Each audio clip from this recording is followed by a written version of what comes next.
Programa Novo Alvorecer, trazendo boas novas para você. Uma realização Assembleia de Deus de Caratinga. Meus irmãos, que a graça e a paz esteja com você mais uma vez. Seja bem-vindo ao programa Novo Alvorecer, uma realização da Igreja Assembleia de Deus, Templo Central, em Caratinga, Minas Gerais. Se você quiser conhecer um pouco mais sobre a nossa igreja, acesse os nossos portais na internet, www.adcaratinga.com e www.projetosemeadores.org. O programa de hoje está apenas começando e hoje nós estaremos ministrando aqui o conteúdo da lição de escola bíblica dominical. Nós vamos a um intervalo rapidinho e voltamos já já. Reúna sua família, mande uma mensagem para um amigo, você que nos acompanha pela internet, fique aí rapidinho, a gente está de volta.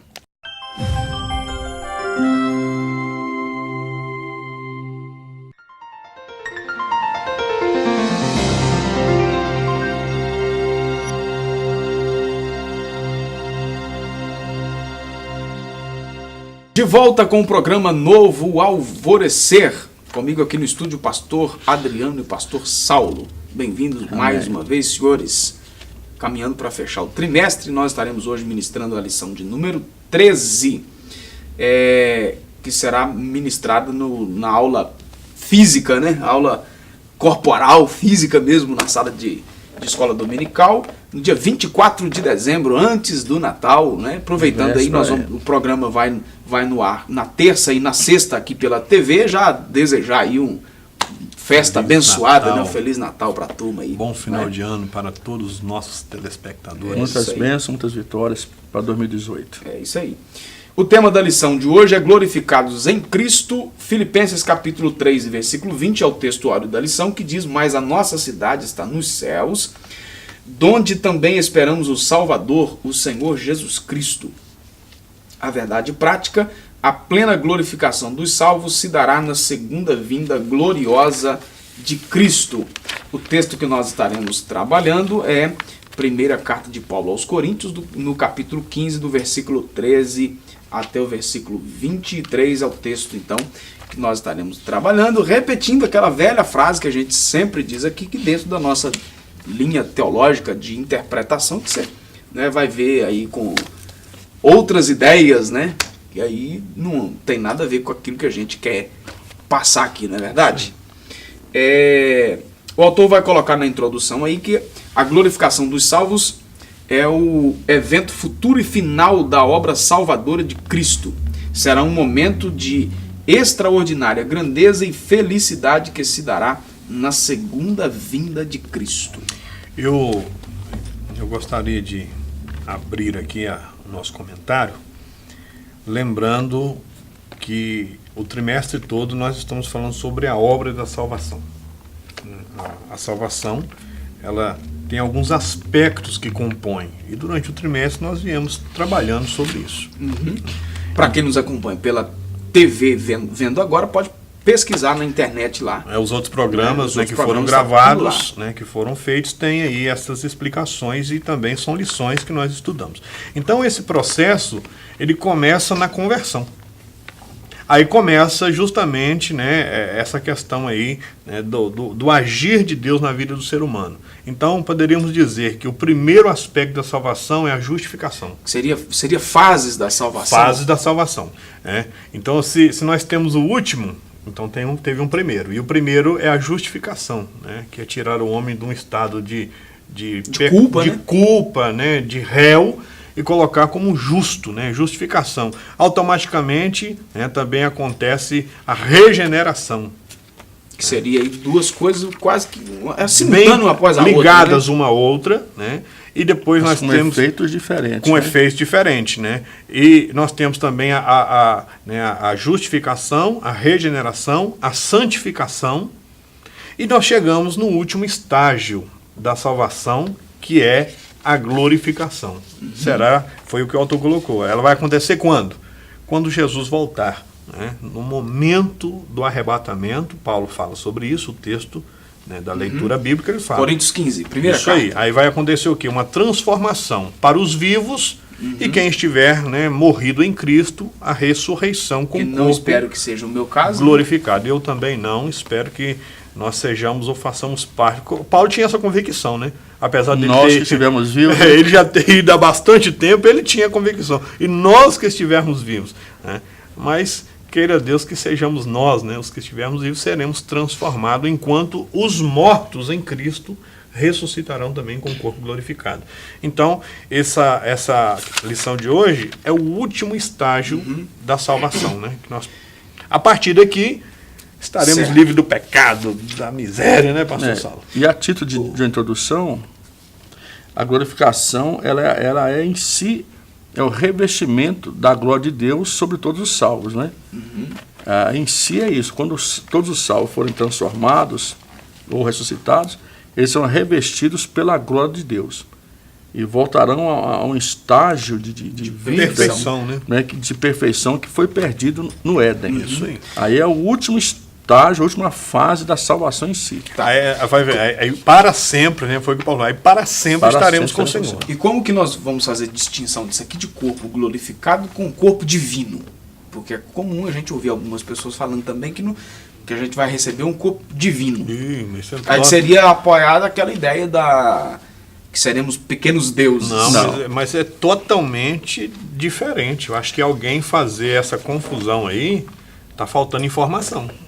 Faltando Bíblia, né? Tá faltando conhecimento É bíblico. porque o homem já... E apesar de que Deus não possui um corpo como nós conhecemos, não é? A Bíblia vai dizer que Deus é espírito. E mesmo que nós recebamos um corpo glorificado, não será um corpo divino, porque em si Deus não possui um corpo.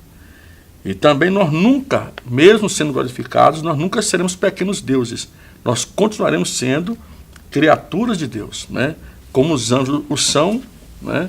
E nós continuaremos debaixo da mesma palavra, criaturas criados por Deus, glorificados, né? Pelo poder do Senhor, mas nunca pequenos deuses. Eu queria colocar algo aqui.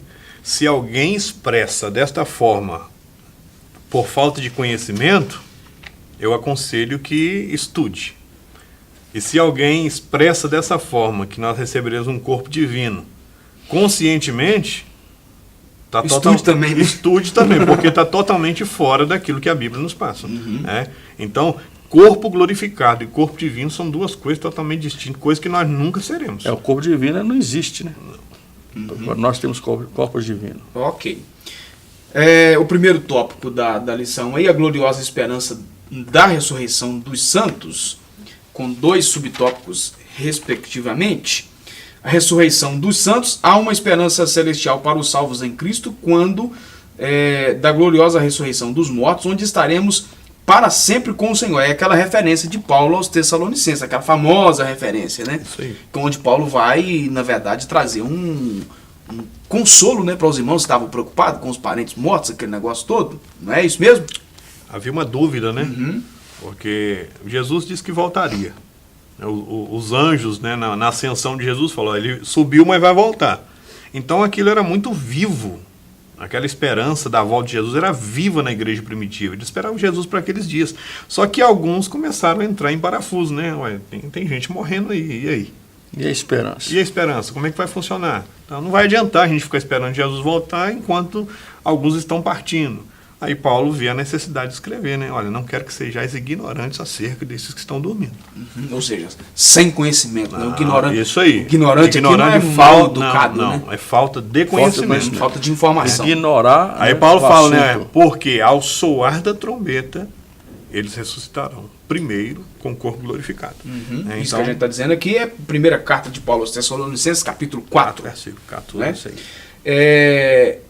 Essa é uma esperança do crente que tem o seu fundamento na ressurreição de Cristo, pois do mesmo modo que ele ressuscitou, nós também ressuscitaremos. Aí o texto de Paulo aos Filipenses, capítulo 3, versículo 21, que transformará o nosso corpo abatido para ser conforme o seu corpo glorioso, segundo o seu eficaz poder de sujeitar também a si todas as coisas. Então, ou seja, aqui ele está falando do que aconteceu com Cristo, né? A nossa certeza e a esperança na ressurreição está baseada, né, pela palavra de Paulo, na ressurreição do próprio Cristo.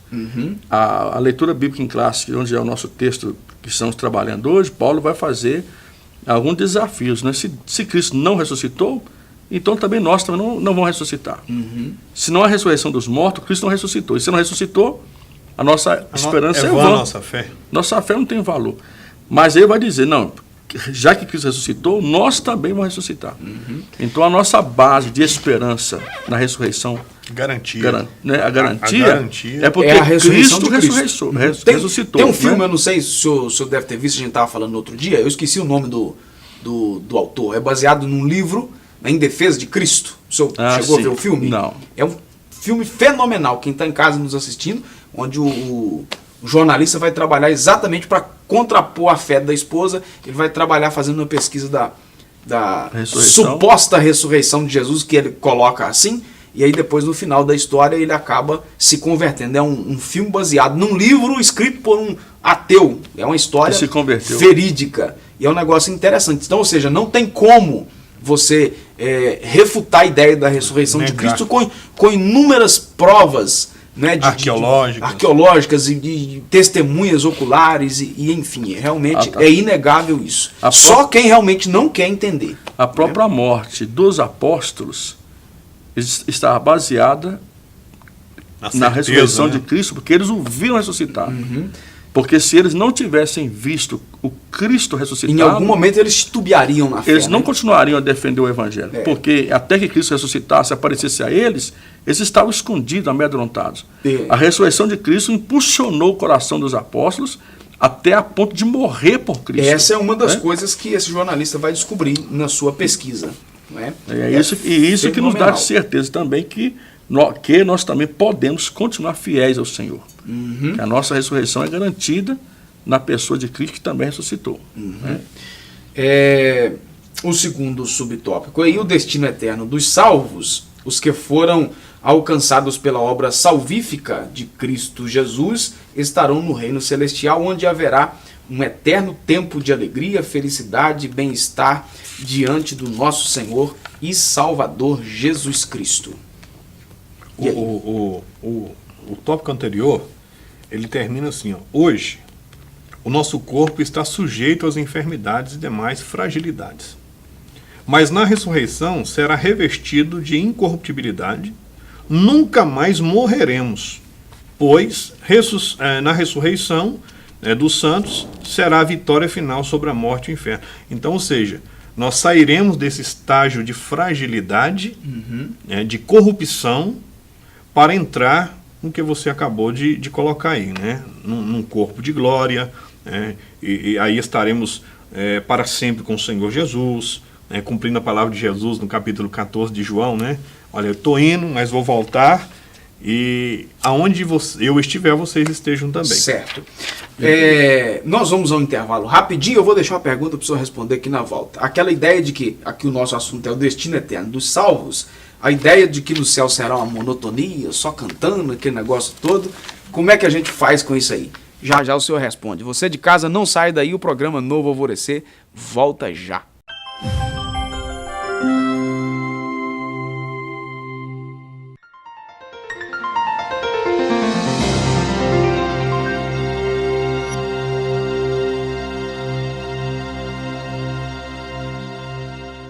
De volta com o programa Novo Alvorecer. Eu encerrei o bloco anterior fazendo uma pergunta aí para o pastor Saulo, né, sobre o destino eterno dos salvos e a ideia de que no céu será aquela monotonia, todo mundo só cantando, dando hosana nas alturas e pronto, e acabou. Vai ser só isso? Como que é? Nós não temos nenhuma base na Bíblia para um conceito que nós temos que no céu nós estaremos fazendo parte de um coral eterno. Passaremos toda a eternidade cantando. Nós não encontramos base na Bíblia para isso. Agora, o que nós podemos afirmar com certeza é que o céu não será um lugar monótono. Porque a Bíblia diz que o céu é um lugar de prazer, de delícias eternas. Né? Então não haverá monotonia. Evidentemente que nós não sabemos quais serão as atividades e ocupações dos salvos na eternidade. Mas o que podemos tirar toda a dúvida é que não será monótono. São lugar de prazeres eternos, de alegria eterna, e principalmente por estarmos na presença do Senhor eternamente, não é? Assim como não havia monotonia no Éden, era um lugar de perfeição, Exatamente. não há possibilidade de nós imaginarmos o céu como um lugar de monotonia. Certo. Né? Então é um lugar, se é perfeito, então é igual o pastor Saulo falou, nós não podemos aqui cogitar o que vai acontecer. Né? Aí nós partimos para a especulação, mas que eu creio que será coisa assim, né? gloriosas, com certeza. e superaria todas as nossas expectativas, isso aí não tem o que É discutir. inegável, exatamente. Ok. Vamos lá para o segundo tópico da lição, a plena salvação nos céus, ausência de pecados e dores. Isso aí sim a gente pode afirmar que não vai haver, né? Temos base na palavra, né? A salvação plena foi garantida pela obra de Cristo na cruz e confirmada pelo Espírito Santo que nos foi dado. Paulo vai dizer isso sobre o Espírito que nos foi dado, segundo carta dele aos Coríntios, capítulo 5, versículo também 5, tornando ele assim o selo dessa herança eterna que está nos céus. Não experimentaremos mais a dor dos pecados cometidos, bem como os males e dores que outros podem nos provocar, o que seria aí já também muitas coisas advinda do próprio resultado negativo do pecado. Né? O pecado é que introduziu, né, no mundo a dor. E a espécie de males, né? E todas as formas que a dor se manifesta, ela veio justamente por causa do pecado. Seja uma dor física, uma dor emocional, né? Seja uma dor causada por uma doença ou causada por alguém que nos provoca, nos prejudicam. Toda a forma de dor, ela veio justamente por causa do pecado. E no céu isso não haverá mais, né? O projeto de Deus para o homem, de uma vida perfeita, que foi interrompida por causa do pecado, o Senhor vai restaurar e recomeçar esse estado de perfeição para o ser humano. E somente no céu nós teremos, né, essa vida perfeita que Deus quer para nós. Certo. Aí o autor coloca ainda, fazendo referência ao texto de Apocalipse, que no céu experimentaremos a eterna alegria, paz, esperança e amor. Apocalipse 22, do versículo 1 ao versículo 5, né, onde vai tratar aí da Nova Jerusalém. Lá ali não haverá mais pranto, nem clamor, nem dor, né? Justamente porque as primeiras coisas já são passadas. Eis que tudo se fez novo. Então, como nós dizemos aqui, quando Deus criou o homem e o colocou no jardim do Éden, o propósito de Deus era ele ter lá no Éden um lugar de eterna alegria, de paz, esperança, amor, mas isso foi corrompido e agora vai ser restaurado justamente na vinda de Jesus, e ele nos levará para um lugar perfeito para estarmos para sempre em perfeição. Promessa do próprio Jesus, né? Promessa do Senhor Jesus. Certo. E aí? Não, ficou legal. Bacana, ficou ok? Né? Então, vale a pena nós enfrentarmos qualquer dificuldade aqui nessa terra. Né? Até ontem eu estive numa das congregações e li Judas, né? Na carta de Judas, e Judas falou: eu gostaria de ter falado sobre salvação para vocês, mas eu estou escrevendo para vocês batalharem pela vossa fé que vocês receberam. Então fica esse conselho de Judas aqui para nós e para os nossos telespectadores. Vale a pena batalhar pela fé, porque o que está nos esperando é algo fenomenal. Que não se compara, né? Sem dúvida. Sobre a plenitude nos céus, o autor vai colocar que a tribulação e as dificuldades deste mundo não podem se comparar com o melhor da glória reservada para nós, dentro do que o senhor acabou de dizer. E é o pensamento de Paulo em Romanos capítulo 8, versículo 18. O autor da lição vai colocar mais adiante que a herança divina não se limita a bênçãos materiais ou espirituais do tempo presente, mas, sobretudo, a bênçãos eternas do porvir, onde viveremos numa dimensão celestial e gloriosa. Uma opinião minha pessoal é que isso aqui está faltando muito mensagens sobre isso aqui nos nossos dias, né? Nós estamos limitando muito o evangelho ao que o evangelho pode produzir aqui. É fato que o evangelho produz aqui, né? O texto vai dizer que se nós esperarmos em Cristo somente nessa vida, então quer dizer, tem aqui também. Né? Tem a provisão aqui, tem a bênção aqui, tem os recursos. Mas não aqui. É só aqui. Não é só aqui. Tem algo que transcende essa atmosfera. A conclusão dessa lição, ela diz algo muito interessante, que a salvação é um evento passado, presente e futuro. E nós estamos muito focados só no presente, né, no nosso dia atual. Mas a salvação, ela abrange o futuro, e muito mais o futuro. Porque o presente, por mais longo que seja aqui na Terra, ele tem um tempo determinado para acabar. Agora, o futuro da eternidade, onde nós estaremos, é algo infindável, infindável. Eterno, né? Então, nós precisamos, como o pastor Adriano citou aqui, o Judas dizendo, nós precisamos batalhar por esta fé nas coisas do futuro que vamos alcançar quando Cristo voltar na plenitude dos céus. O apóstolo Pedro, né, Pedro ainda como discípulo de Jesus, ele faz essa pergunta para Jesus, né? Senhor, deixamos tudo. O que nós vamos ganhar? O que vai acontecer? E Jesus falou, olha, enquanto vocês estiverem aqui, tem vitória. Tem dificuldade, tem problemas, mas tem vitória. Aí Jesus responde, ou termina a resposta dele dizendo assim, e por fim, a vida eterna. Então, o prêmio principal, né, por nós servirmos ao Senhor, é isso aqui. É a eternidade, né? Então, por mais que sejamos abençoados, porque igual você falou, né, o Evangelho, ele produz prosperidade na vida da pessoa, ele traz bênçãos, mas o prêmio principal não é nada disso. O prêmio principal... O propósito de Deus é enviar Jesus, não é deixar a igreja aqui. É isso aqui, ó, né? É nós adentrarmos num estágio glorioso, aonde nada do que nós conhecemos aqui nessa nossa vida de problema, dificuldade, enfermidade... Isso aqui. E aí João vai dizer no Apocalipse que ele enxugará, né? Toda lágrima. Dos nossos olhos, toda lágrima. Exatamente. Não é verdade? Certo aí? Amém. Ok? Beleza, então. Vocês tinham um negócio de um abraço aí para mandar. Eles falaram em off, né? Eu gostaria de mandar aqui um abraço, né, para a nossa irmã Esther e a irmã Juliana, que congrega na AD, bairro Santa Cruz. Que ficamos sabendo que telespectadora assídua, fiel. Né? Então, nosso abraço, nosso muito obrigado, Deus abençoe. Mãe Esther, mãe Juliana, ó, Deus abençoe, obrigado. E não só esses aí, sim. Eu quero aproveitar e mandar um abraço à Assembleia de Deus lá de Matipó, que nós assumimos essa semana agora, estaremos aí, né, em nome de Jesus, trabalhando para a glória do Senhor Jesus, para o bem da igreja aí em Matipó. Deus abençoe vocês. Isso aí, um abraço a todos vocês que nos acompanham aí pela TV aqui na região da cidade de Caratinga e pela internet, não é? Nós temos recebido aí inúmeras mensagens, né, de pessoas nos acompanhando pela internet. Que Deus abençoe você de uma maneira poderosa e faça multiplicar aí as informações, e nada que a gente está querendo é holofotes, né? Está querendo ser a glória do Senhor, um contribuinte aí para o reino de Deus. Mas citar aqui, né, para a glória do Senhor, que nós recebemos mensagens recentemente lá de Natal, no Rio Grande do Norte, gente do Sul, que está nos assistindo pela internet. Pelo canal, né? Você que nos acompanha aqui pela cidade de Caratinga, quiser acompanhar lá pela internet, os vídeos nós colocamos no meu canal particular do YouTube, né? Só você procurar lá pelo meu nome, Pastor Adilson Cunha, você vai achar lá. Tá tudo certinho lá, e essas figuras abençoadas aí, tá certo? Você de casa, fique na graça e na paz, e até o nosso próximo encontro. Boas festas, se divirtam na presença de Deus, tá certo? Amém. Até lá.